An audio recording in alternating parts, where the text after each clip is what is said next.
लाने की भी ताकत नहीं रखता, मैं सोना चांदी कहां से रखूंगा, लगता है मेरी किस्मत में राम नहीं है। तो एक बार, अच्छा उस क्षेत्र के राजा थे निषाद राज। एक बार निषाद राज ने जंगल में रास्ता भटक गए और बहुत प्यास से तड़प रहे थे, तो उन्हें एक बार केवट ने पानी पिलाया। वो भी रास्ते से आ रहे थे और केवट ने पानी पिला करके निषाद की रक्षा की। तब निषाद ने कहा, केवट तुम हमसे कुछ मांग लो। तो केवट ने निषाद से कहा, हम आपसे अभी नहीं, जब जरूरत पड़ेगी तब मांगेंगे। तो जब सब लोगों ने नाव सजाने लगे तो वहां के राजा थे निषाद राज। केवट निषाद के पास गए और कहा, आपको याद है आपने मुझे एक वरदान देने को कहा था? हाँ हाँ याद है। तो 2 वरदान। बोले कौन सा? बोले कल सुबह से लेके शाम तक इस घाट में केवल मेरी नाव रहेगी। अब राजा था, वो वचन दे चुके थे, तो निषाद राज ने सारी नावों को हटवा दिया और एक नाव बची थी केवल केवट की। ये केवट कौन था? ये केवट एक्चुअली क्षीर सागर में जब भगवान नारायण लक्ष्मी जी के चरण, भगवान नारायण के चरण माता लक्ष्मी जब दबा रही थी, तो उसी समुद्र में एक कछुआ रहा करता था। कछुआ, वो कछुआ बार बार आए और भगवान नारायण के चरणों को ऐसे छुए, और जैसे ही छुए तो शेषनाग भगवान थे, शेषनाग भगवान ऐसे फुसकारते, और फुसकारते तो वो कछुआ था फिर पानी में अंदर चला जाता, फिर वो आता और वो भगवान के चरणों को छूना चाहता था कछुआ, पर शेषनाग भगवान उसे छूने ही ना दे, बार बार डरा डरा के भगा दे।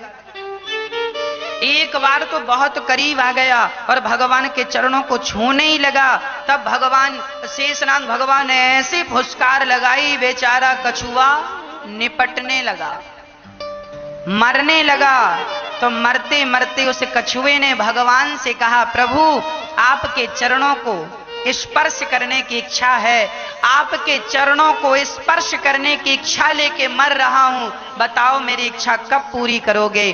तब भगवान नारायण ने तुरंत उठकर उस कछुए को अपने हाथ में लेकर कहा, तू प्राण त्याग रहा है, मेरे चरण छूना चाहता था ना, अगले जन्म में तू केवट बनकर आना और मैं खुद अपने चरणों को धुलवाने तेरे घर आऊंगा, अपनी मर्जी से चरणों को धुल लेना। वही कछुआ केवट बना और आज राम जी केवट के यहाँ कह रहे हैं, मांगे नावना केवट आना, कहाँ है तुम्हारे मरम मैं जाना। राम जी से कहता है केवट, राम जी आपके चरणों को धोना चाहता हूं। राम जी कहते हैं जरा जल्दी है। लक्ष्मण जी, केवट कहता है मैं आपके पिता की सौगंध खाता हूं। केवट कहता है पद कमल धोई चढ़ाए नावना, नाथ उतराए चाहो मोहे राम राउर आन दशरथ, शपथ सब साची कहो अरु तीर मारहु, लखन पे जब लगे न पाय पखारे हो, तब लगे न तुलसी दास काल पारे उतारे हो। केवट बोला मैं दशरथ जी की सौगंध खाता हूं, मैं आपके चरणों को धोए बिना मैं आपको पार नहीं लगाऊंगा। लक्ष्मण जी को गुस्सा आया, क्यों? अपने बाप की कसम क्यों नहीं खाता? मेरे पिता की खाता, कसम भी मेरे बाप की खाता। लो अपने बाप की कसम खा, मेरे पिता की क्यों कसम खाता? लक्ष्मण जी बड़े गुस्से में, पार उतारता है कि अभी सुन, इतनी बड़ी बड़ी बातें ना कर, राम जी भगवान है, जानता नहीं है, जल्दी से पार लगा दे। लक्ष्मण जी धमकाने लगे तो केवट बोले, सुनो हम परशुराम जी नहीं है या तुम्हारी बातों से डर जाएं। अच्छा, परशुराम जी और लक्ष्मण जी का बड़ा संवाद हुआ। जब राम जी ने धनुष तोड़ा तो परशुराम जी आ गए। अब परशुराम जी बार बार कह रहे हैं, किसने धनुष तोड़ा, किसने धनुष तोड़ा? यहां फरसा है, यहां धनुष है, यहां बाण है, 4-6 धनुष लिए हैं। तो लक्ष्मण जी पास में चले गए। महाराज जी प्रणाम, किसने धनुष तोड़ा है? ये राम जी ने कहा आपके दास ने तोड़ा है। किसकी हिम्मत, उन्होंने धनुष तोड़ दिया। तो लक्ष्मण जी कहते हैं धनुष टूट गया तो इतना परेशान क्यों हो रहे हैं? आप धनुष जोड़ दीजिए, रिपेयर कर दीजिए। परशुराम जी बड़े गुस्से में, क्यों? हमें तुम धनुष सुधारने वाला समझ रहे हो क्या? लक्ष्मण जी बोले आप 4-6 धनुष लिए हैं तो हमें लग रहा शायद रिपेयर करने वाले हो, सुधार दीजिए, टूट गया। और लक्ष्मण जी बार बार परशुराम जी फरसा दिखा रहे हैं। तो लक्ष्मण जी बोले सुनो, हमें ये कुल्हाड़ी ना दिखाओ, हम क्षत्रिय हैं और हमारा काम धनुष तोड़ना ही है। बचपन में हमने ऐसे हजारों धनुष तोड़े हैं, तब तो तुम्हें गुस्सा नहीं आया, तब तो तुम आए नहीं। परशुराम जी बोले इसको पिनाक धनुष शंकर जी का, और इसे तुम सामान्य धनुया कह रहे हो, धनुष कह रहे हो।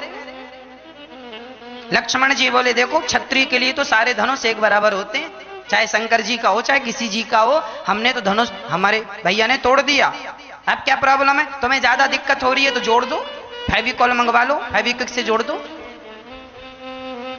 अब परशुराम जी बार बार कहे हमें जानते नहीं हो हम कौन है। 21 बार क्षत्रियों से विहीन कर दी पृथ्वी। लक्ष्मण जी बोले हाँ हाँ जानते हैं, तुम वही परशुराम जी हो ना जिनने अपनी मां का सिर काट दिया था। अब परशुराम जी चुप रह गए। अच्छा, परशुराम जी ने 21 बार क्षत्रियों को पृथ्वी से विहीन किया है। क्यों किया? अब कई लोग कहते हैं कि क्षत्रियों को मार डाला। सारे क्षत्रियों को नहीं मारा परशुराम जी, परशुराम जी भी साक्षात भगवान है। परशुराम जी ने क्षत्रियों को मारा। किन क्षत्रियों को? दशरथ जी भी तो क्षत्रिय थे, राम जी भी तो क्षत्रिय थे। क्या दशरथ जी को मारा? जो आताताई क्षत्रिय थे, जो दुष्ट क्षत्रिय थे, जो ऐसे क्षत्रिय थे जो कि लोगों को परेशान करते, उन क्षत्रियों का तो परशुराम जी ने 21 बार उनको मारा। किसको? सहस्त्रार्जुन को।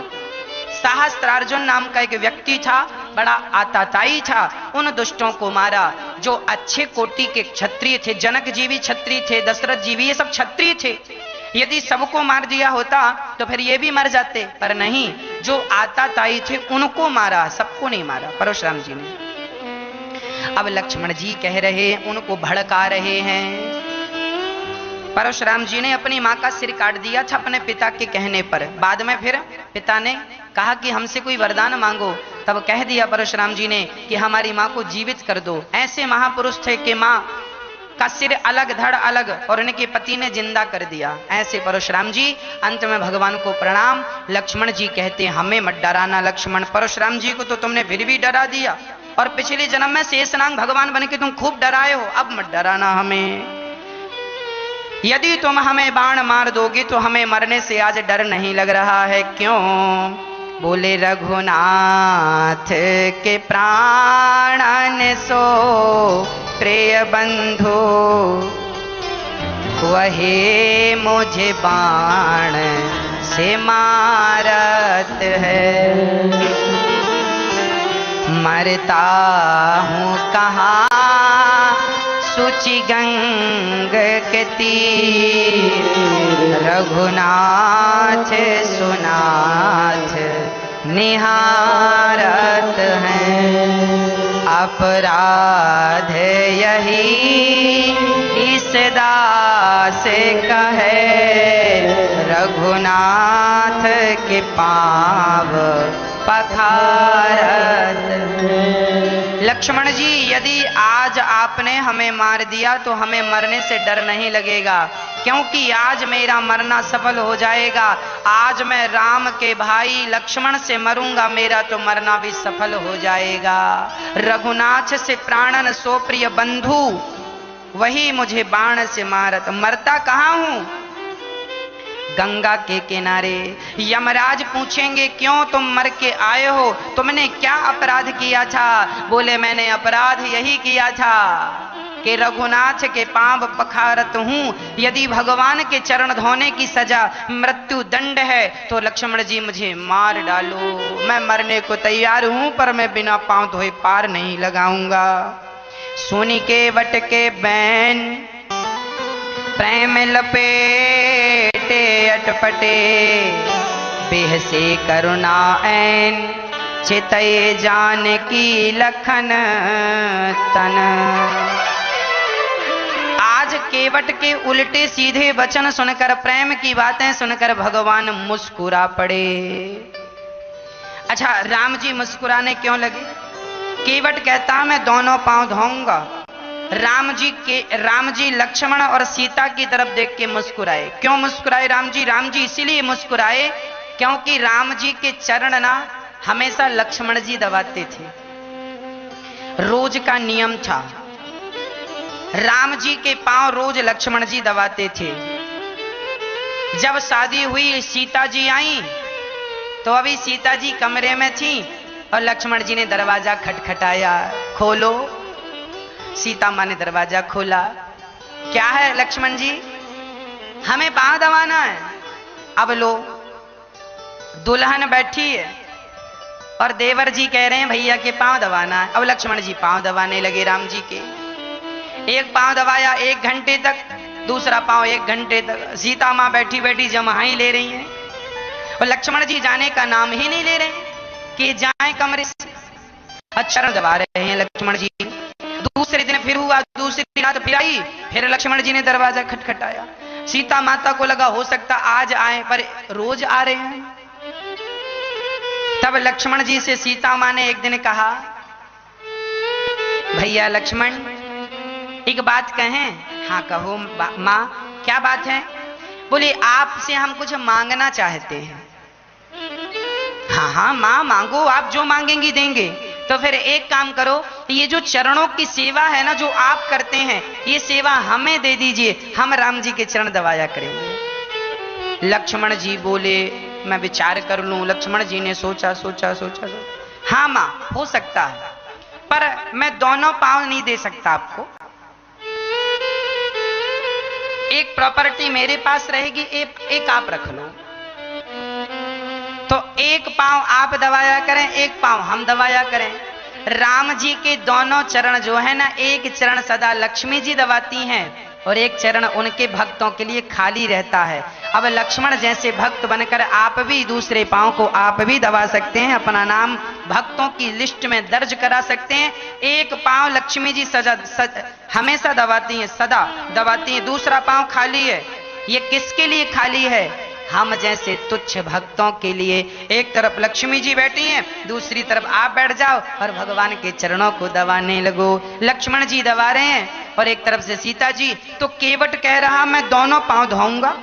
मानो राम जी कह रहे हैं आप एक एक पांव की सेवा पाते हो रही है, आपसे भी खुश नसीब है जो एक साथ दोनों पांव की सेवा प्राप्त करना चाहता है। ये अवसर तो माता सीता को भी नहीं मिला जो अवसर आज केवट लेना चाहता है। केवट ने कहा हमें तो नाथ चरण धोना ही है। जासु नाम सुमिरत एक बारा, उतरहि नर भव सिंधु अपारा। जिनका एक नाम लेने से लोग भव सागर को पार कर जाते हैं, भव का सागर पार कर जाते हैं, आज वही राम कह रहे हैं कि हमें केवट नाम लाओ और हमें पार लगाओ। बड़ा आश्चर्य है ना। केवट ने कहा जल्दी से आप आज्ञा दो। तो केवट जी ने आज्ञा भगवान से ली। केवट राम रजाय सुपावा, पानी कठवता भरी ले आवा। केवट ने जब राम जी की आज्ञा पाई तो कठौती में पानी नहीं लाया, कठौते में पानी भर के लाया। कठौता पुल्लिंग होता है, कठौती स्त्रीलिंग होती है। कठौते में पानी इसलिए लाया क्योंकि कठौती लाता तो भगवान के चरणों से हो सकता स्त्री बन जाए। तो बोले कठौती से तो लड़की ही बनेगी, कठौता से लड़का बन जाएगा, लड़का बन भी गया तो नाव चलाने के काम आएगा। इसीलिए कठौता में पानी लाया। अब पानी लाया, बड़े से परात में एक थाली लाया, राम जी के चरणों को रखा, एक कठौते में पानी भरा और एक कठौता मतलब एक लकड़ी का बर्तन होता है जिससे पानी उलीछे कि इस कठौते ने मुझे कई बार डूबने से बचाया है। पानी नाव में भर जाता है तो कठौते उलीछते हैं, इस कठौते ने कई बार मुझे डूबने से बचाया है। तो केवट कहता है कि कठौता, कई बार तूने मुझे डूबने से बचाया है, आज मैं तेरे ऊपर राम के चरण रखवा करके मैं तुझे भी डूबने से बचा लूंगा, तू भी डूबने से बच जाएगा। राम के चरण जब तेरे मस्तक पर आ जाएंगे तो तू भी भव सिंधु को पार कर जाएगा। केवट ने घिस घिस के चरण धोए, खूब आनंद से चरण धोने लगे तो राम जी हिलने लगे। राम जी बोले जरा धीरे धीरे चरण धो, हम गिरे जा रहे हैं। केवट बोला मेरे सिर पे हाथ रख लो। जब केवट के सिर पर राम जी ने हाथ रखा तो राम जी की आंखों में आंसू आ गए। केवट ने कहा सरकार आप रो क्यों रहे हैं? केवट के वचनों को सुनकर राम जी ने कहा केवट, मैंने सुना था कि अभी तक मैं ही भक्तों को संभालता हूं, पर आज पता चल गया कि तुम जैसे भक्त तो हमें भी संभाल लेते हो। राम जी जब डगमग डगमग डोलने लगे तो केवट ने राम जी को संभाल लिया। राम जी केवट के मस्तक पर हाथ रखते हैं और जब चरण धोए, चरण धो करके राम जी ने कहा अब लगाओ पार। पत्नी को बुलाया, सुनती हो भाग्यवान? पत्नी आई, क्या है? अरे बोले तुम हमसे 10 साल छोटी हो, जरा तुम पांव धो, और पांव में देखो धूल तो नहीं लगी। अब पत्नी भी घिसने लगी। तभी बच्चों को बुलाया, यहां आओ यहां आओ। बच्चे आए, बोले तुम्हारी आंखें बढ़िया नहीं है, तुम भी धो। मानो केवट राम के चरणों से सबको जोड़ रहा है। ये हमें भी सीखना है, हम भी अपने बच्चों को राम के चरणों से जोड़ें।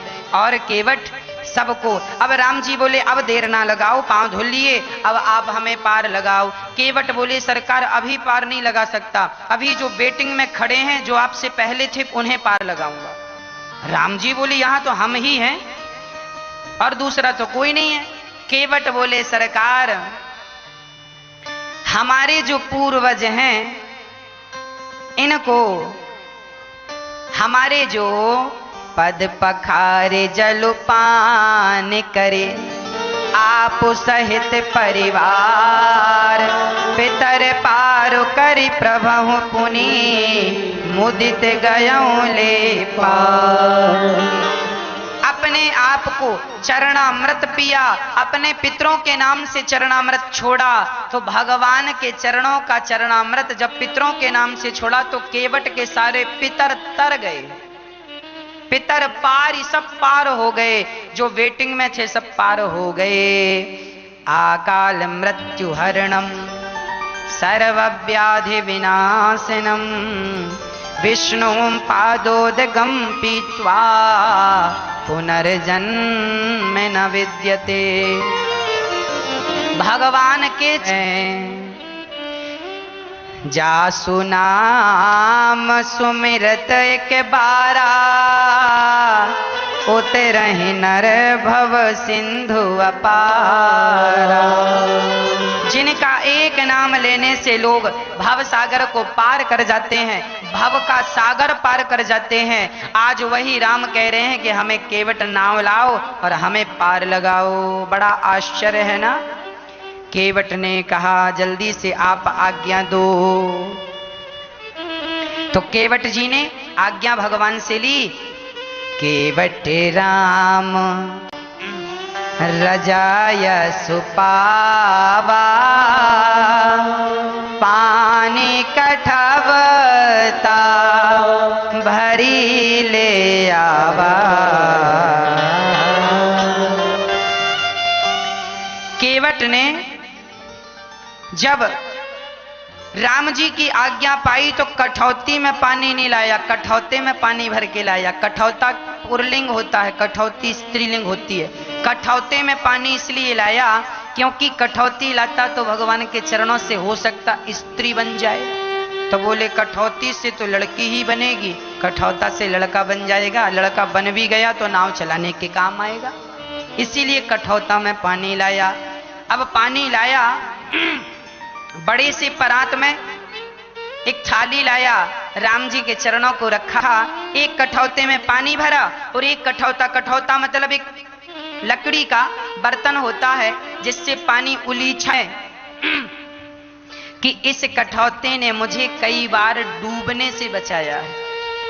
पानी नाव में भर जाता तो कठौते उलीछते हैं, इस कठौते ने कई बार मुझे डूबने से बचाया है।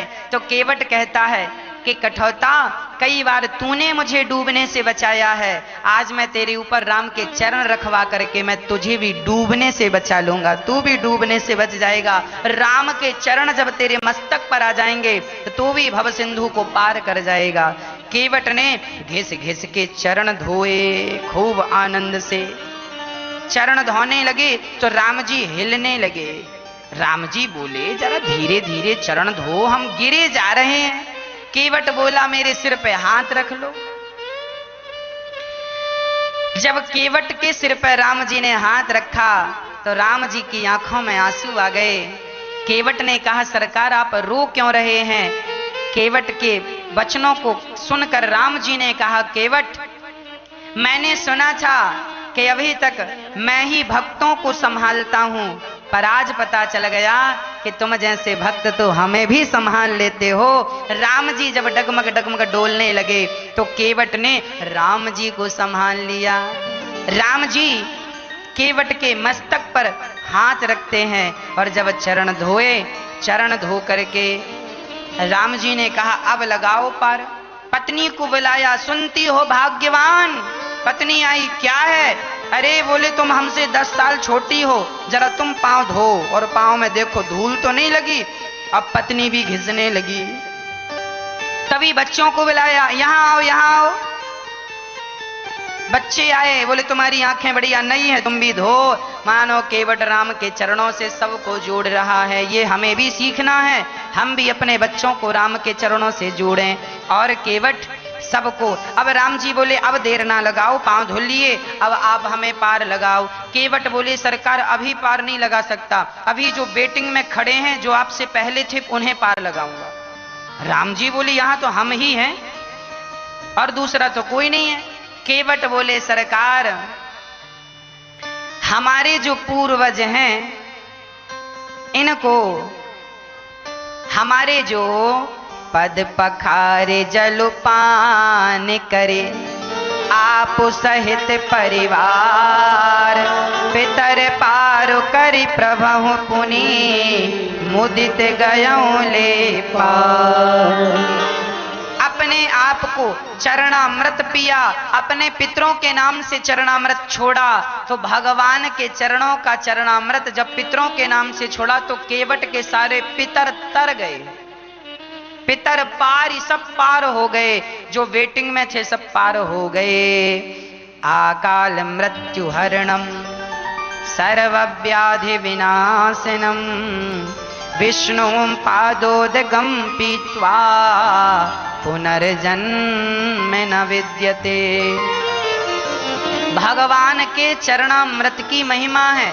आप रोज ठाकुर जी को नहलाते हो ना, भगवान को बढ़िया से थाली में बिठाओ, ठाकुर जी को, श्याम सुंदर को, लड्डू गोपाल जी को और सालिग्राम भगवान जी को एक थाली में कमल दल बनाओ, चंदन का कमल दल चंदन का बनाओ और भगवान को बिठाओ और जल से दूध से स्नान कराओ। और भगवान को नहलाने के बाद जो पानी बचता है ना वह चरणामृत होता है। उस चरणामृत को पिया करो, बच्चों को पिलाया करो, परिवार में सबको पिलाया करो। जो चरणामृत पी के रोज निकलते हैं उनकी अकाल मृत्यु कभी नहीं होती। अर्थात जो भगवान की शरण में होते हैं भगवान उनके रक्षक होते हैं। अकाल मृत्यु हरणम, अकाल मृत्यु कभी नहीं होती।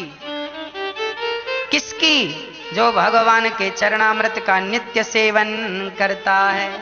चरणामृत जो स्नान के बाद जल है, उसका चरणामृत ठाकुर जी का लिया करो। केवट ने अब राम जी को नाव में बिठाया और नाव डगमग डगमग चली, डगमग डगमग चली। अब नाव भंवर में यहां वहां हिचकोले खाने लगी। राम जी ने कहा, केवट जरा आहिस्ता धीरे धीरे नाव चलाओ, हमसे तैरना से इतना ही काफी है। दो हाथ मेरे भी हैं, इनमें क्या खराबे है, इनमें क्या प्रॉब्लम है। केवट कितने चतुर हैं। केवट ने भगवान का हाथ नहीं पकड़ा। जैसे मेला लेकर बच्चे को माँ जाती है ना, तो मेले में बच्चे माँ का हाथ नहीं पकड़ते, माँ बच्चे का हाथ पकड़ती है। क्यों? यदि बेटे ने माँ का हाथ पकड़ा होगा, छोटे से बच्चे ने, तो वो माँ का हाथ कभी भी छोड़कर किसी भी दुकान में चला जाएगा, रास्ता भटक जाएगा, मेले में गुम हो सकता है। इसीलिए इसीलिए इसीलिए बेटा माँ का हाथ नहीं, मेले में माँ बेटे का हाथ पकड़ती है। उसी प्रकार ये संसार एक मेला है, और इस मेले में तुम भगवान का हाथ ना पकड़ना। यदि भगवान का हाथ पकड़ोगे तो कभी माया मोह की दुकान में चले जाओगे और भगवान का हाथ छूट जाएगा। कभी अहंकार की दुकान में चले गए, अहंकारी हो गए, तो हाथ छूट जाएगा। इसीलिए भगवान से कहो, नाथ मैं आपका हाथ नहीं पकड़ूंगा, आप मेरा हाथ पकड़ लीजिए, आप मेरा हाथ पकड़िए। दो हाथ मेरे भी हैं, इनमें क्या खराबी है। भगवान से केवट ने नाव से भगवान को पार लगाया। उतर ठाणी भय सुरसरी रेता, सिय राम गुह लखन समेता।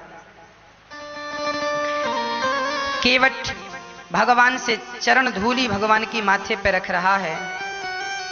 तब सिया जी ने अपनी अंगूठी राम जी को दी, इनको उतराई दे दो। केवट बोला, सरकार नाई से ना नाई ले तो धोबी से ना धोबी ले, तो उतराई दे के नाथ जात ना बिगाड़ियो। धोबी धोबी से कपड़ों की धुलाई नहीं लेता, नाई नाई से सेविंग के पैसे नहीं लेता। आप भी केवट हो, मैं भी केवट हूं। एक केवट भला दूसरे केवट से पैसे कैसे लेगा? राम जी बोले, मैं कहां केवट हूं? केवट बोला, सरकार मैं छोटा केवट हूं, आप बड़े केवट हैं। क्यों? मैं कहां के, मैं तो क्षत्रिय हूं। केवट बोला, सरकार आप क्षत्रिय नहीं, आप केवट हैं। कैसे?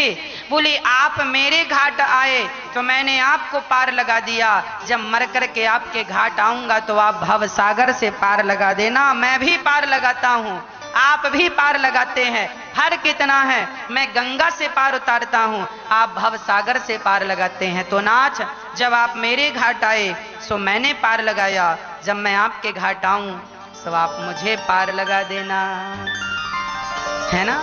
भगवान से यही प्रार्थना करनी चाहिए कि हे नाथ, मुझे अपना लो, मुझे स्वीकार कर लो, मुझे स्वीकार कर लो, मुझे स्वीकार कर लो। मैं पुष्प बन के आपके चरणों में चढ़ने आया हूं, मुझे स्वीकार बन लो, कर लो। मैं तुलसी का पत्ता बनकर आपके चरणों में चढ़ने आया हूं, मुझे स्वीकार कर लो। नाथ, मैं आपका हूं। केवट की तरह समर्पण कर देना चाहिए। राम जी वहां से आगे चले हैं और राम जी विश्राम करते हैं एक पेड़ की छांव में। राम जी देखिए, मां की आज्ञा मानने के लिए, पिता की आज्ञा का पालन करने के लिए नंगे पांव चल रहे हैं। सीता माता जब चलती है ना, तो उनके पांव में कांटा लग जाता है। सीता माँ जोर से चीखती हैं, आंखों में आंसू आ जाते हैं। तुरंत राम जी सीता के चरण पकड़ते हैं और अपने हाथ से सिया जी के चरणों के कांटे निकालते हैं, है ना? सिया के पांव में कांटा लग जाए तो राम जी निकालते हैं, और राम जी के पांव में कांटा लग जाए तो लक्ष्मण जी निकालते हैं। सिया जी के चरणों की सेवा स्वयं राम करते हैं, क्योंकि सिया को आप केवल सिया अर्थात राम की पत्नी ना समझना, ये तो जगत जननी है। भगवान लक्ष्मी के अधीन होते हैं। एक बात बताओ, जब बेटे को पड़ोसी डांटता है, जब बेटे की कोई शिकायत करता है, तो बताओ कौन बेटे का पक्ष लेता है और कौन बेटे का पक्ष नहीं लेता? आप बताओ। आपके घर में कोई शिकायत करने आया, साहब तुम्हारे बेटे ने ये शैतानी की है, ये मस्ती की है, ये समझा लेना। आपकी माँ भी बैठी है और आपके पिताजी भी बैठे हैं। बताओ आपको कौन डांटेगा और कौन बचाएगा? बोलो, जवाब दो। पड़ोसी शिकायत करेगा ना, तुम्हारा पिता डांटेगा, क्यों रे, कहां क्यों गया था, देख शिकायत करने लोग आ रहे हैं, ऐसा शैतान हो गया है तू। पिता डांटेगा, जबकि मां जल्दी से अपने लाल को अपनी गोद में बिठा लेगी। कोई बात नहीं, बच्चा है, चला गया तो उन्हें भी तो समझना चाहिए, छोटा सा बच्चा है, जानकर थोड़ी गलती। बच्चे नहीं खेलेंगे तो इनके दादाजी खेलेंगे। मां जो होती है ना, अक्सर बच्चे का पक्ष लेती है, जबकि पिता कई बार डांटता है। तो राम जी पिता है और सिया जी मां है। सच कहता हूं, सिया जी वो जगत जननी, वो मां है। भक्त कितना भी अपराधी हो, तुम और हम कितने भी बड़े अपराधी हों, एक बार मुख से सीताराम निकल जाए, एक बार मुख से राधे श्याम निकल जाए और वो मेरी मां सुन लेना, तो राम जी को दया भले ना आए, पर मेरी सिया जी को दया जरूर आ जाती है। राम जी से ज्यादा दया मेरी मां के अंदर, पिता से ज्यादा दया मां के अंदर होती है। इसीलिए दया की प्रतिमूर्ति मां है। इसीलिए भगवान का पावन दर्शन करने वाले हैं। और अब भगवान केवट और निषाद राज जी को विदा करते हैं।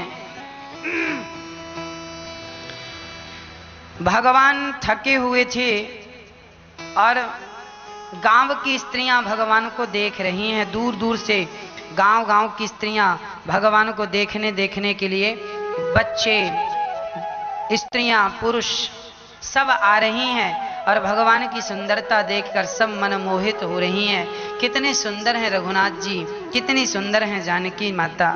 उभय बीच सिय सोहही, सोहती कैसे, ब्रह्म जीव विच माया जैसे। भगवान श्री राम और लक्ष्मण के बीच में माता सीता सुशोभायमान है। चलते चलते एक गांव आया, सिया जी को प्यास लगी तो राम जी से कहती हैं कि प्यास लगी है। पास में एक गांव था, गांव के बाहर एक कुआं था, कुएं में गांव की महिलाएं पानी भर रही थीं। सब लोग पानी भर रहे थे कि सिया मां पहुंच गई। कहा बहन बड़ी प्यास लगी है। तो गांव की वो सखियां जो पानी भर रही थीं, राम जी और सिया जी को देख कर ना इतने मोहित हो गए। बाल्टी में पानी भरें और बाल्टी से पानी डालें और जानकी जी दोनों हाथों की ऐसी अंजलि बनाकर पानी पीती जा रही हैं। राम जी ने पानी पिया, लक्ष्मण जी ने पानी पिए और पानी पीकर लक्ष्मण जी ने राम जी के चरणों में पानी डाल दिया ताकि चरण थोड़े ठंडे हो जाएं। जानकी मां ने अपने चरण धोए हैं। अब कुएं में पानी भरने वाली गांव की सखियां सिया को अपने पास ले गईं। स्त्रियों के बीच में स्त्रियां बैठ गईं, पुरुषों के बीच में पुरुष। गांव की सखियां कह रही हैं सीता से, क्यों ये दो पुरुष कौन हैं? सिया जी ने बड़ा प्यारा जवाब दिया, ये जो सांवले हैं ना, सांवले, ये जो गोरे गोरे हैं ना, गोरे, ये गोरे वाले हमारे देवर जी। अच्छा, ये गोरे वाले छोटे वाले तुम्हारे देवर हैं? हाँ हाँ देवर जी हैं। अच्छा, ये बड़े वाले कौन हैं? बड़े वाले सिया जी ने ये नहीं कहा कि हमारे पति हैं। क्या मर्यादाएं थी बोलने की? सिया जी ने कहा ये हमारे देवर हैं और ये हमारे देवर के बड़े भैया हैं। अर्थात आज की स्त्री तो ये हमारे हस्बैंड हैं। हस्बैंड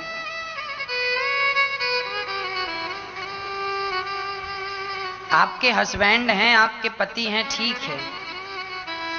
फिर मैं कहूंगा कि मर्यादाएं बहुत जरूरी हैं। आप पति पत्नी हैं, पति पत्नी होने पर भी आप जब समाज में रहते हैं तो आपको मर्यादा में रहना चाहिए, है ना। मर्यादाएं लांघनी नहीं चाहिए किसी भी हाल में, किसी भी स्थिति में। मर्यादाओं का कभी अतिक्रमण ना हो। सिया जी बड़ी शालीनता से उत्तर दे रही हैं। देखती हुई राम जी को, सखियों को देखकर सिया ने हंस दिया। सारी सखियां समझ गईं कि ये इनके पति हैं। अच्छा, बहुत सुंदर हैं। ऐसी गांव की चर्चाएं होती हुई राम जी आगे चले तो श्री वाल्मीकि जी का पावन सा स्थान नजर आया। राम जी को देखकर वाल्मीकि जी दौड़ पड़े। महाराज आइए आइए, आपके दर्शन के लिए तो हमारी आंखें तरस रही थी। मुनि कहूं राम दंडवत कीन्हा, आशीर्वाद विप्रवर दीन्हा। चरणों में गिरकर राम जी ने, देखिए भगवान ही क्यों ना हो, भगवान भी संतों के चरणों में गिर के प्रणाम कर रहे हैं। धन्य है भगवान जिन्होंने अपनी हर मर्यादा का पालन किया है। संतों का सम्मान करना हम सभी का परम कर्तव्य है, परम धर्म है। इसीलिए हम कहते हैं कि गौरी गोपाल संत निवास जो बनेगा, यह आपको कुल को तारने वाला है। जब हम 1 गज भूमि का सहयोग करेंगे और उसमें संत निवास बने और संत रहें, तो उनके भजन का प्रभाव हम पर भी तो पड़ेगा। इसीलिए संत सेवा जरूर करनी चाहिए। हाँ, वाल्मीकि जी भगवान की सेवा करते हैं। भोजन प्रसादी, जो भी फल फूल इत्यादि भोजन प्रसादी कराया। और राम जी ने वाल्मीकि जी से कहा, प्रभु आप हमें कोई स्थान बताइए जहां हम रह सकें। तो वाल्मीकि जी भगवान को रहने के स्थान बता रहे हैं। जगु पे खन तुम देख निहारे, विधि हरि शंभु नचावनिहारे।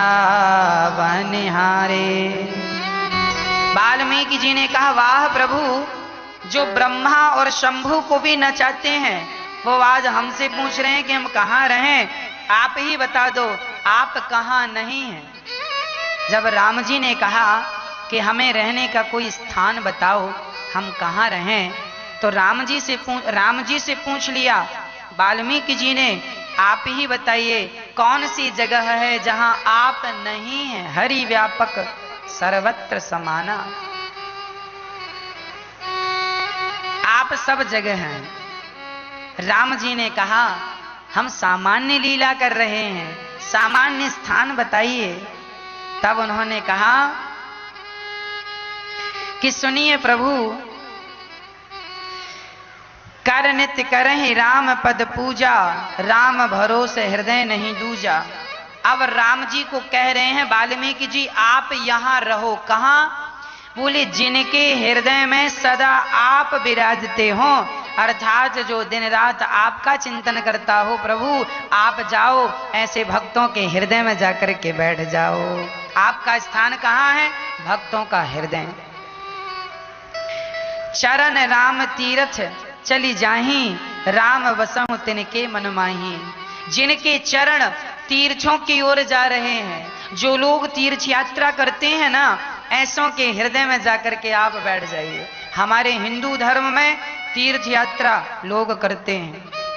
भगवान के ने जहां जहां भगवान ने लीलाएं की हैं, उन स्थानों को जरूर देख लेना चाहिए। मरने के पहले बिहारी जी का दर्शन कर लो, जगन्नाथ जी का दर्शन कर लो, द्वारिकाधीश जी का दर्शन कर लो, विठल नाथ जी का दर्शन कर लो, रंगनाथ जी का दर्शन कर लो। अरे मरने के पहले इनका दर्शन नहीं किया और इनका दर्शन किए बिना प्राण निकल गए, तो भगवान पूछेंगे, धरती में तुम पापड़ बेलने गए थे, क्या किया, क्यों गए थे?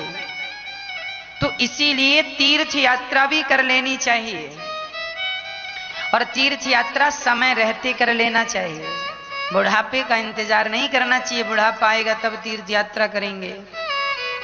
समय अच्छा है बेटा बेटी का विवाह हो गया है, शरीर में हिम्मत भी है, अभी आप 50-60 वर्ष के हो, शरीर ठीक ठाक है, जाओ चारों धाम, एक एक महीने रहो सब जगह। सारी संपत्ति बच्चों को ना देकर कुछ अपने लिए बचाओ कि उस धन से आप तीर्थ यात्रा आनंद से कर पाए, अपने हाथ से दान पुण्य कर पाए। और स्थान सुनिए, मंत्र राजुनित जपहि तुम्हारा, पूजहि तुम्हि सहित परिवारा। जो परिवार तुम्हें सदा पूजता हो प्रभु, और जो सदा आपके नाम का जाप करता हो, बस उसी के हृदय में जाकर के बैठ जाइए। मंत्र जाप मम दृढ़ विश्वास। जो भगवान का नाम विश्वास के साथ जपते हैं, भगवान उनके हृदय में जाकर जरूर बैठते हैं। ये भगवान का स्थान कहां कहां रहते हैं? भगवान हृदय में रहते हैं। काम क्रोध मद मान न मोहा, लोभ न क्षोभ न राग न द्रोहा। जिनके मन में काम नहीं है, क्रोध नहीं है, लोभ नहीं है, राग नहीं है, द्वेष नहीं है, ऐसों के हृदय में, जिनका हृदय बिल्कुल निर्मल हो गया है, उनके हृदय में जाकर के बैठ जाइए। निर्मल मन जन सो मोहि पावा, मोहि कपट छल छेद अभाव। जिनके कपट दंभ नहीं माया, तिनके हृदय बसहु रघुराया। जिनके हृदय में कपट नहीं है, प्रभु आप उनके हृदय में जाकर के रहो। क्या कहता हूं, ये दास अनिरुद्ध कह रहा है और रामचरितमानस में लिखा है, आप लोग जितने जल्दी हो सके अपने कपट को समाप्त कर दो, कपट त्याग दो और सदा सदा के लिए भगवान को धारण कर लो। कपट जहां है वहां राम जी बिल्कुल नहीं है। निष्कपट हो जाओ, बिल्कुल अंदर बाहर एक से। ऐसा नहीं कि मुख में राम राम और बगल में छुरी। अच्छा एक बात बताओ, आप जब हमारे पास आते हैं, अर्थात आप जब अपने गुरुजियों के पास जाते हैं, गुरुजी के पास मिलने, तब आप अपने गुरुजनों के पास जाकर इतने अच्छे हो जाते हैं, ऐसा लगता है आपसे अच्छा कोई नहीं है। कितने अच्छा व्यवहार हो जाता है, आप हाथों पे मुस्कान बना लेते हैं, आप ही। गुरुजी के पास जा रहे हैं, गुरुजी का दर्शन करेंगे, बिल्कुल प्रसन्न चित्त हैं आप, आपके अंदर कोई कपट नहीं, कोई द्वेष नहीं, बड़ी सरलता। और जब आप अपने पड़ोसियों से मिलते हैं, तब वही स्थिति होती है जैसे गुरुजी के सामने थी? नहीं, इसी का नाम है कपट। गुरुजी के सामने कुछ, मंदिर में कुछ, और पड़ोसियों के सामने कुछ ना। जैसे गुरुजी के सामने तुम खड़े हो, वैसे ही अपने पड़ोसियों के सामने खड़े हो जाना। इसी को निष्कपट भाव कहते हैं। तुम्हारे मन में कपट है, ये तो रावण जैसी स्थिति होगी। रावण रूप बदलता, तो तुम भी तो रूप बदल रहे हो। गुरुजी के पास कुछ और रूप है, पड़ोसियों के पास कुछ और है। जिठानी के सामने कुछ और, देवरानी के सामने कुछ और, सास के सामने कुछ और, पति के सामने कुछ और। रावण के तो 10 थे, तुम्हारे गिनेंगे तो रावण से ज्यादा निकलेंगे। सिर, रावण के 10 सिर थे। आदमी के आज ना बहुत सिर हैं। एक स्त्री अपनी माँ के पास जाती है तो कुछ और होती है, जब अपनी माँ के सामने बैठती है तो कुछ और होती है, और सासू माँ के सामने बैठती है तो कुछ और होती है। एक माँ जब अपनी बेटी के साथ बैठती है तो कुछ और होती है, और जब बहू के साथ बैठती है तो कुछ और होती है। तुम दोनों में कपट है या नहीं? हाँ, इसी का नाम कपट है। जैसे तुम अपनी बहू से हो, वैसे ही अपनी बेटी से रहो, वैसे ही अपनी पड़ोसन से, सबके साथ एक सा व्यवहार, एक सा प्रेम। कोई छोटा नहीं, कोई बड़ा नहीं, हमारी दृष्टि में सब भगवान तुल्य हैं। सबसे प्रेम करो, ना काहू से दोस्ती, ना काहू से बैर। कबीरा खड़ा बाजार में, सबकी चाहे खैर। ये निष्कपटता यह है। और आज का आदमी पल पल में अपने रंग रूप बदलता है। इसी का नाम कपट है। मैं कुछ कहूं और कुछ करूं, इसका नाम कपट होगा। इसीलिए मैं आपको कहा करता हूं ना कि हम टीवी पर आपको जो दिखाते हैं, यहां माताओं की सेवा हो रही है, टीवी पर आप देखते हैं, अन्न क्षेत्र चल रहा है, टीवी पर आप देखते हैं, जो टीवी पर देखते हैं वही चीज आप यहां आकर अपने नेत्रों से देख लीजिएगा। यदि हम आपको टीवी पर कुछ और दिखाएं और जब आप यहां आए तो कुछ और दिखेगा, तब तो फिर हम कपटी कहलाएंगे। इसका मतलब हम दिखा कुछ रहे हैं, कह कुछ रहे हैं और रियल में है कुछ और। इसीलिए हम कहा करते हैं कि दास अनिरुद्ध, मैं यदि निष्कपट हूं तो मेरी निष्कपटता का आप स्वयं आकर निरीक्षण कर लें। आप खुद वृंदावन जब भी आए तो यहां पर जो माताओं की सेवा हो रही है, आप खुद माताओं से पूछ लें कि उनकी कैसी सेवा हो रही है। यहां पर आप आए और मैं कहता हूं कि लगभग 2 से 3 हजार लोग रोज भोजन करते हैं, तो आप आए और अपने नेत्रों से आकर देख लें और अपने देखकर संतुष्टि कर लें। ऐसा तो नहीं कि मैं कुछ और कह रहा हूं और यहां कुछ और है ना। यदि मेरी कथनी और मेरी करनी और मेरी कहनी अलग अलग हो गई तो फिर मैं कपटी होऊंगा। इसी का नाम कपट है। मैं कह कुछ रहा हूं और कर कुछ रहा हूं, ये कपट है। और जैसा मैं कह रहा हूं वैसा ही कर रहा हूं, यही निष्कपटता है, ये निष्कपट व्यक्ति है। इसीलिए मैं आपसे केवल इतनी प्रार्थना कर रहा हूं कि आप मरने के पहले ये जो कपट की गंदगी है ना, मत करो। जेठानी से झगड़ा, सास से, बहू से, कोई फायदा नहीं। तुम कितने दिन के मेहमान हो, क्या करोगे ये जंजाल पाल के, क्या करोगे झगड़ा पाल के। तुझे जो करना है तू कर, तुझे जो गालियां देना है मुझे दे दे, पर मेरे से तुझे गालियां नहीं दी जाएंगी। तेरे मन करे तो मेरे गाल में 10 थप्पड़ आके जमा दे, मार दे, पर मेरे से मारा नहीं जाएगा। मैं तुझे नहीं मार सकता, तू मुझे मार ले, तेरा दिल करता मार ले, जूतों से मारना है मार ले, मैं नहीं मार सकता। मुझे पता है मर जाऊंगा थोड़े दिन बाद। क्या मैं ये करने आया हूं, किसी की निंदा करने आया हूं, तेरी बुराई करने आया हूं, जूते चप्पल किसी को मारने आया हूं?